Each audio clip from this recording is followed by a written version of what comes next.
We're with World War II veterans' memories, and we're heading out on a Jeep tour of Omaha Beach. Here we go.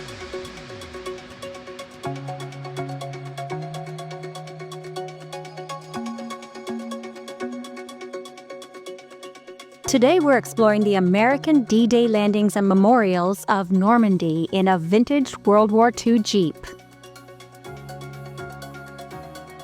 Just 3 hours from Paris, Normandy is a region that is not to be missed. Its beautiful and massive beaches are calm today, but 80 years ago, the largest amphibious military operation in history took place right here. Join us as we visit Point du Hoc, Omaha Beach, and the American Cemetery. We joined our guides Flo and Dylan for a superb Jeep tour of the D-Day landings. It combined the perfect blend of history, fun and adventure, and paying tribute to those who gave their lives on these beaches in World War II.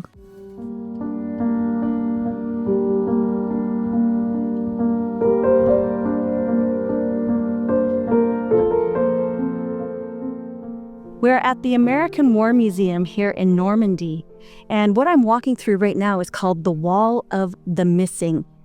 There were more than 1,600 men who there were no remains recovered. They have no idea what happened to them. So they decided to put all of their names up in memorial because they don't have any grave sites for them, so that we can commemorate all of these who sacrificed their lives for freedom.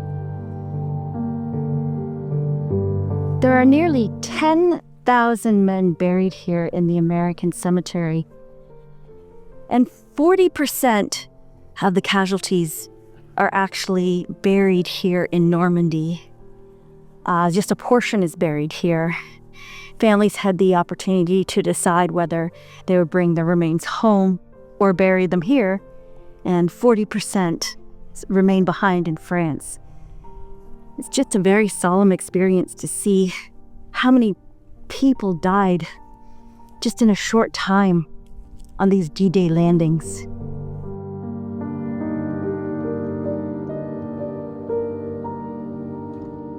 The American Cemetery is set above Omaha Beach, which saw the highest number of casualties on D-Day.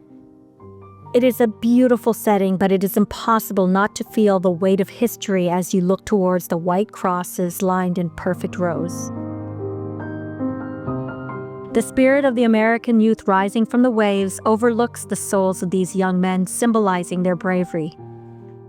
Visiting the memorials of Normandy is a reminder of what it took to secure the freedom that we so often take for granted today.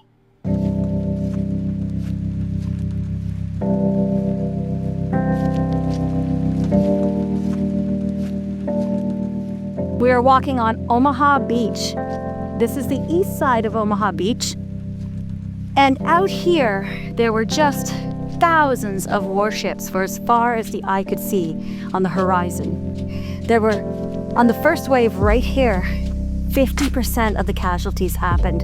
They were just sitting ducks. The Germans were all up on the banks there and up on the hills. And they came in at low tide and had to actually run across this beach. Half of them didn't even make it because they drowned, they got hit with artillery. It was just chaos. But yeah, this is the beach. It's pretty astounding to be standing here. Touring with World War II veterans' memories is a real treat, as Flo and Ryan have met many veterans who have come to visit, and during the off-season, they travel to the States to hear their stories. They gave us many first-hand accounts that you could only get from people who have actually met these veterans.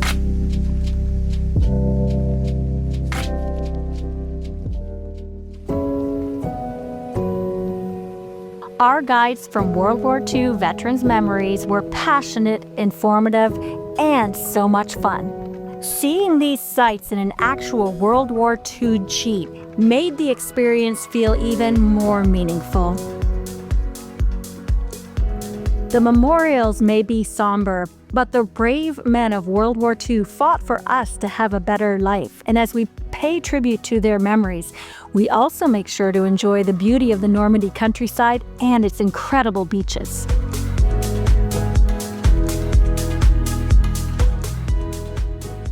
We're up here at WN60, and there were 14 of these along the coastline here.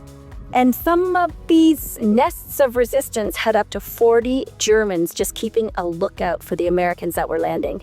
It has an incredible view up here of Omaha Beach. It's no wonder the Americans saw such heavy casualties on the first wave. This viewpoint gave the Germans an excellent vantage point, as you can see, but it was the first to fall as it was flanked by surprise by the side and back.